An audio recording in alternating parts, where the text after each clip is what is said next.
So we'll try our best that there is no nap session right after your lunch. So we'll try and make it interesting. That's a difficult challenge. I know. Let me ask you some tough questions. Maybe makes it interesting. So I'll begin with this journey of yours because 2 decades back, ITC was a cigarettes company. Over the last 2 decades, I think there's been a very, very amazing pivot around growing the FMCG business, within which the food business is a very, very critical aspect. Obviously, it's a growing category as more and more discerning customers are coming in. So why don't you maybe begin with your journey and how it began for you, and especially leading the packaged snacking business as well as the Yipee Noodles Pasta business. What has been your insight and your growth? Correct. Yeah. So, as an organization, obviously, we have moved. We are very recent players, so to say, as we call it, the other FMCG, and we are only 20 years young, absolutely, as we say, and that's the philosophy that we have. That we are the startup in foods, and we are trying to grow categories, trying to make brands, and specifically, I must mention Indian brands which can compete with some of the global big brands and do well. In terms of my journey, I have joined ITC in somewhere in 2008, where by that time we had commenced this whole journey of the other FMCG, and I've worked in sales for a certain time, worked as different unit heads, and that's after that I've worked on staples for a long tenure, worked on Ashirwad and multiple categories within Ashirwad, which is atta, salt, spices, and then had another stint in sales, and then I think 2.5 years back is when that I moved again into the snacks business, and currently handle both the snacks and Yipee. And the way this experience has been that within one organization you get to work on multiple things, and it is like having many organizations within the same. Most of your consumer, which is in the form of your TGs, are quite different. Most of the brands in terms of stature are at a different stage of evolution. The objectives in different brands are quite different. Some of them are about changing consumer from a staple or a wheat to a branded format, and some of them it is about gaining share. So yeah, it has been a really exciting journey, and I have enjoyed almost every day of it. Absolutely. Now you do say that you're a startup, but obviously revenues are not like a startup. They have large revenues, and you compete with two very, very large businesses. You've got like PepsiCo on one side, and you've got Nestle on the other side as your key competitors. Like, it must be pretty difficult. How do you pick up the right insights? How do you decide how do you want to compete with them? And obviously you're winning, you're gaining market share against them. So what have been some very interesting things that you have discovered along the way? Yeah, so to the first point, while it depends on the scale or the ambition or more about the mindset whether you are a startup or not. And the way that we have always believed in as an organization, that over the years, while the scale might have grown, but there is a more to look forward to, and that mindset itself help us to keep moving on. Now, as far as the snacks categories, whether it is Bingo and Yipee,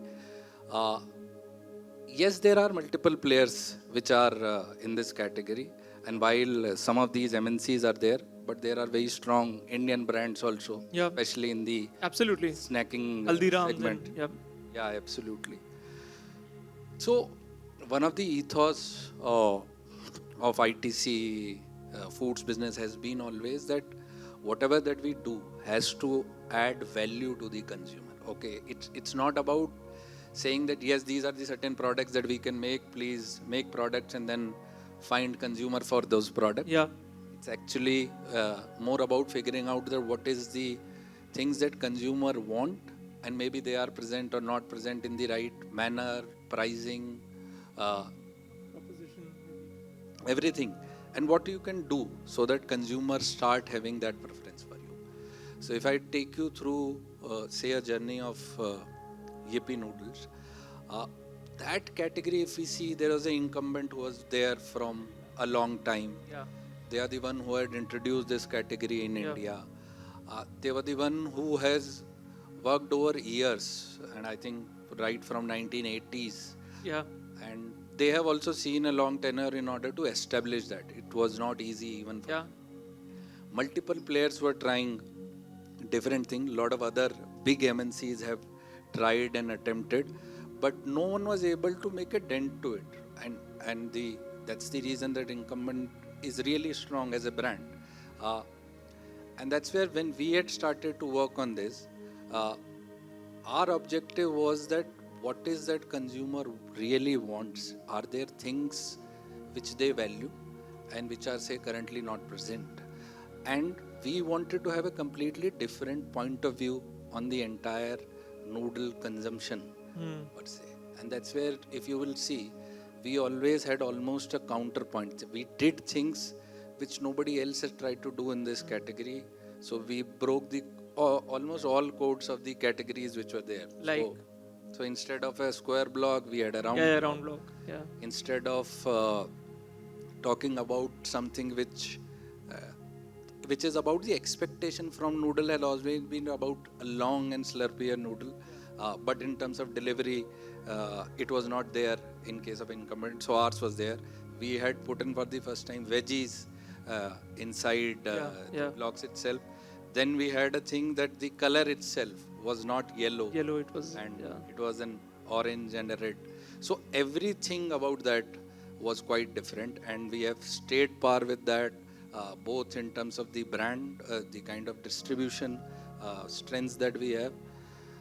And that's what which has taken us to this position that we are a strong, a number 2 challenger brand. Yeah. No, that's very credible. I believe very massive growth in market share and sustained growth, irrespective of how the incumbent's life cycle has been with, all their regulation issues and whatever happened. I was going through the report and especially looking at Bingo, and we realized, and I'm going to read it out for you, that Bingo launched pop chips, hot and spicy Korean, pink salt flavored chips, millet based chips, Bingo namkeen, all in the last, I think, year or couple of years or something. So on one hand, we're moving towards namkeen, which is more, so to say, what we call Indian taste. And then on the other hand, we've got Korean. How do you deliver so many insights? Like, how do you pick them up? How do you know that this is a great product to bet on?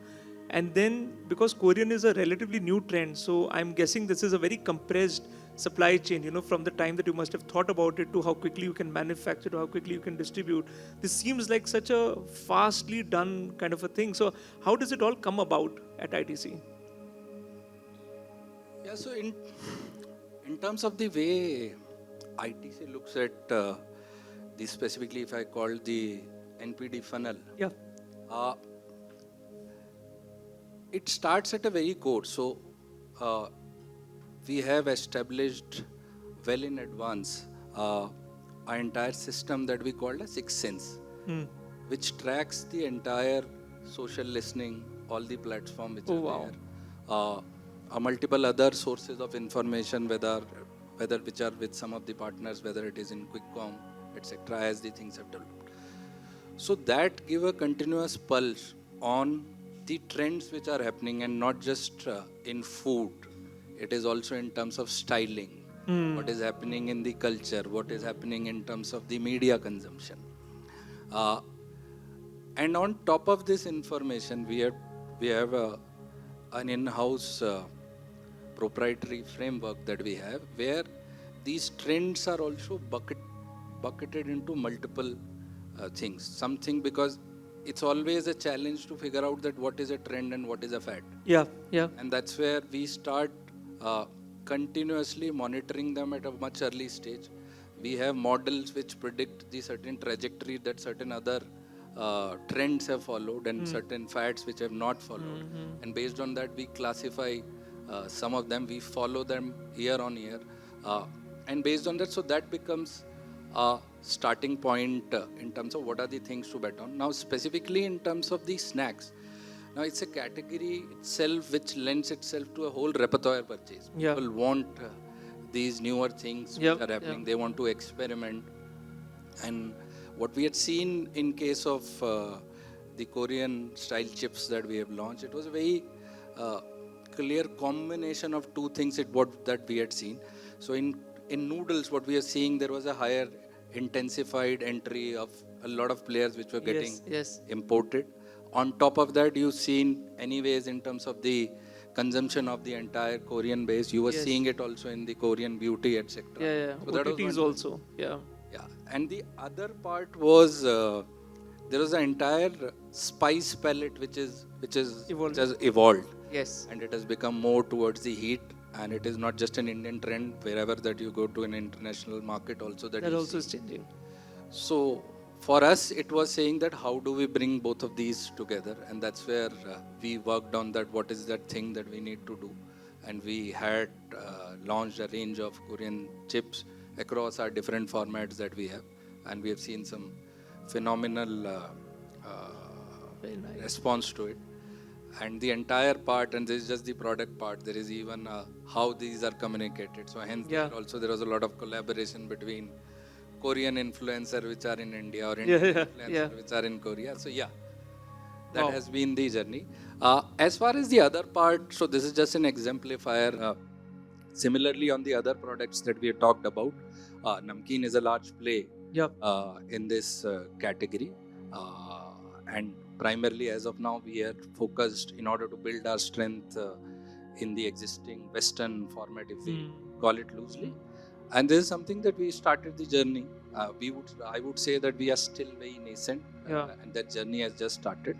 But we look forward to it in terms of how that can shape. Right. So, I just wanted to double down on that thing. When you said that you want to differentiate whether it's a fad or a trend, how do you differentiate? Like, how do you decide? See, there are multiple factors to it. There is one which tries and define that what is that you speak and what is that you actually act upon. So that is a big differentiator between a fad and a trend. And then you see the acceleration trajectory. Some of the fads actually are much sharper in terms of acceleration than the trend. Yeah. And a trend has a long gestation time that you see. And what we have, as I was saying, the model itself has all these inputs built in, and the entire historical data which collaborate and exemplify this point. So primarily, if I had to say, these are the two factors which generally lead it. Amazing.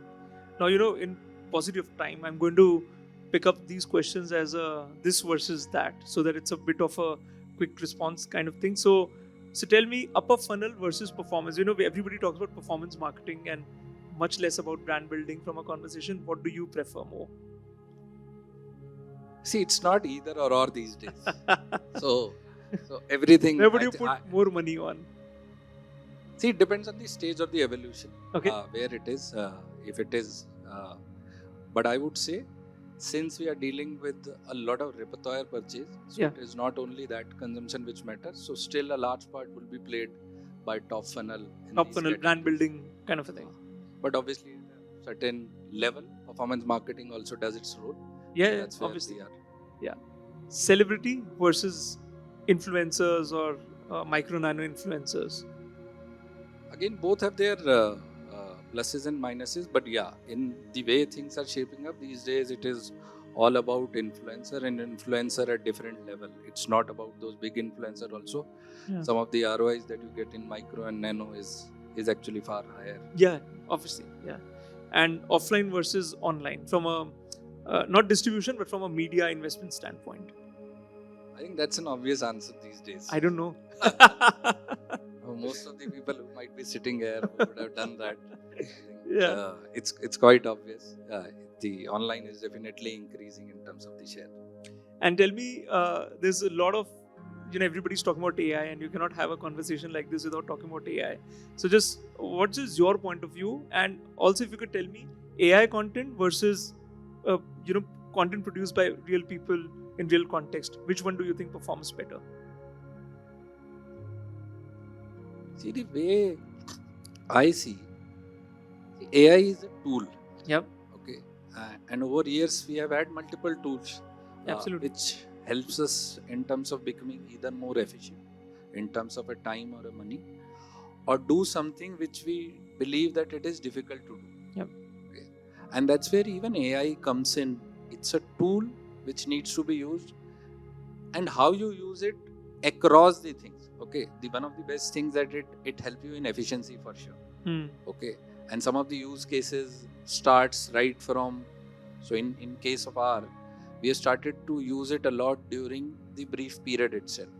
So whenever we had to write a brief, we always write it and put it run through the AI models, just so that what you're trying to communicate to your partners is same as in terms of their interpretation and your interpretation. And then across, whether it is concept creation, pack creation, etc., that's where we use. So the way that I see in terms of this whole journey of a thought to an output get reduced a lot. And that's where the AI gives you an edge. In terms of the effectiveness, it depends on the objective that you had. If the objective is if you are able to understand that this is the insight on which you want to work, but that insight has a different manifestation for different kind of consumer cohort, that's where you utilize AI in order to do that whole multiplication. So like in case of ITC, we have started on a lot of, so we have a huge work on the first party data that we do. You are able to micro segment different consumer based on what they have exhibited as a behavior more than what they were stating. So hence you utilize that in order to pitch your brand, what is the tonality, what is the kind of messaging that you want to give to them, and utilize AIs in that respect become extremely useful. If you'll go with only say what it used to be earlier, then that's where it, in terms of a time efficiency, etc., it takes time. While saying that, it does not take away a lot of things in terms of either the consumer understanding, brand building, the art and craft. Absolutely. Because ultimately it is also about the entire human emotions connection which comes, and then on top of it is AI is just trying to produce that. And that space is actually evolving quite fast. Okay, the outputs that you see from much AI, better. I think it's almost monthly it is getting changed. Absolutely. So it's a tool which is quite efficient, useful. That is something that one has to keep your pace along with it. So that's what I say. Super. So last question. A lot of CMOs here, a lot of D2C folks here. Any word of advice in terms of brand building? Anything that you believe people should double down on as we continue to progress in this year and ahead? What is that one thing that you believe really clicks for building a brand or a business? See, the way that I see, and that is actually true for any brand, is that you need to define your sharp point of view.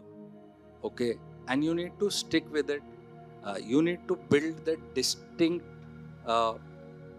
connection in the consumer mind. So in terms of their mind space, when they think of you, they have to think of a particular aspect of it. So don't try to be a jack of all trades and everything to be everybody. And that's the advantage and some of the work that I have seen. And that is a good thing that they do. And that they should continue to do. And absolutely, that is something that we also have to keep. Great. Thank you so much. Thanks a lot for your time. Really appreciate your insights. Thank you, everyone. Okay. Thanks so much. Thanks, everybody.